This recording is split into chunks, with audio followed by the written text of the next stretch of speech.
Assalamualaikum warahmatullahi wabarakatuh.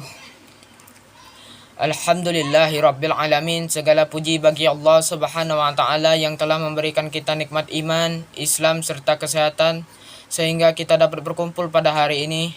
Salawat serta salam semoga tetap tercurah kepada Nabi Muhammad sallallahu alaihi wasallam, kepada keluarga, sahabat dan kita sebagai umatnya hingga akhir zaman.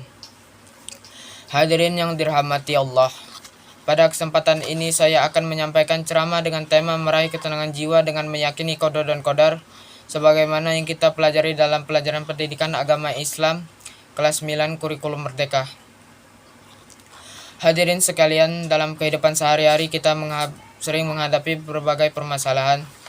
Ada kalanya kita merasa sedih, kecewa, gelisah, bahkan putus asa. Misalnya ketika kita gagal dalam ujian, tidak mendapatkan apa yang kita inginkan, atau menghadapi masalah dalam keluarga dan pergaulan. Semua itu dapat membuat hati kita tidak tenang. Lalu, bagaimana cara meraih ketenangan jiwa? Salah satu kuncinya adalah dengan meyakini qada dan qadar Allah Subhanahu wa taala. Qada adalah ketetapan Allah yang sudah ditentukan sejak dahulu kala, sedangkan qadar adalah perwujudan dari ketetapan tersebut yang terjadi dalam kehidupan kita. Artinya segala sesuatu yang terjadi di dunia ini sudah berada dalam ketentuan Allah, baik itu yang kita anggap baik maupun buruk. Namun penting untuk kita pahami bahwa Islam tidak mengajarkan kita untuk pasrah tanpa usaha. Justru kita diperintahkan untuk berusaha sebaik mungkin. Allah Subhanahu wa taala berfirman dalam Al-Qur'an surat Ar-Ra'd ayat 11. Inna lillaha la yuhyayiru ma'abi qaumin hatta yuhairu ma'abi anfusihim. Artinya, sesungguhnya Allah tidak akan mengubah keadaan suatu kaum sehingga mereka mengubah keadaan yang ada pada diri mereka sendiri. Hadirin yang berbahagia, ayat ini mengajarkan kepada kita bahwa kita berusaha untuk mengubah keadaan kita. Kita tidak boleh malas, tidak boleh menyerah, dan tidak boleh hanya bergantung tanpa usaha. Misalnya, jika kita ingin mendapatkan nilai yang baik, maka kita harus belajar dengan sungguh-sungguh. Namun, setelah kita berusaha, kita juga harus menerima hasilnya dengan ikhlas. Disinilah pentingnya iman kepada qada dan qadar. Ketika hasilnya tidak sesuai dengan harapan, kita tidak boleh marah, kecewa berlebihan, apalagi menyalahkan Allah. Justru kita harus meyakini bahwa apa yang Allah tetapkan adalah yang terbaik bagi kita. Meskipun kita belum memahami hikmahnya, hadirin sekalian, dengan meyakini qada dan qadar, kita akan mendapatkan beberapa manfaat yang luar biasa. Pertama, hati menjadi lebih tenang. Kita tidak mudah stres atau cemas, karena kita yakin bahwa semua sudah diatur oleh Allah. Kedua, kita menjadi pribadi yang sabar. Kita mendapatkan ujian, kita mampu menghadapinya dengan tabah. Ketiga, kita menjadi orang yang bersyukur ketika mendapatkan nikmat.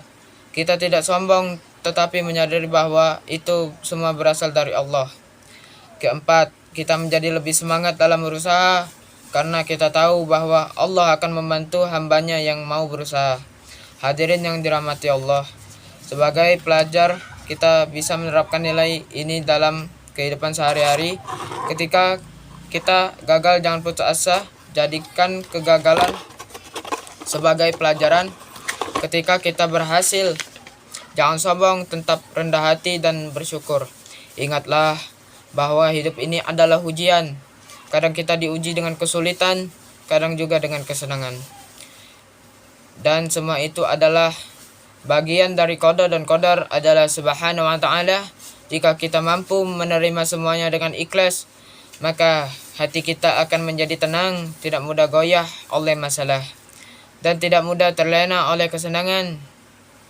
Hadirin sekalian, ketenangan jiwa bukan berarti hidup tanpa masalah, tetapi kemampuan untuk tetap tenang dalam menghadapi masalah.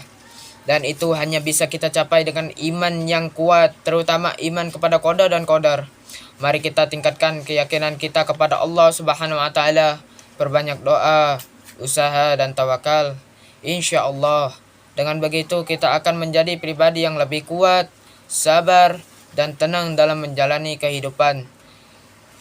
Sebagai penutup, mari kita simpulkan, qada dan qadar adalah ketetapan Allah yang wajib kita imani. Kita harus tetap berusaha dan tidak boleh menyerah. Kita harus menerima hasil dengan ikhlas dan tawakal. Dengan begitu, kita akan meraih ketenangan jiwa. Semoga kita semua termasuk orang-orang yang selalu bersabar, bersyukur, dan mendapatkan ketenangan hati dalam setiap keadaan. Akhir kata, saya mohon maaf apabila ada kekurangan. Wassalamualaikum warahmatullahi wabarakatuh.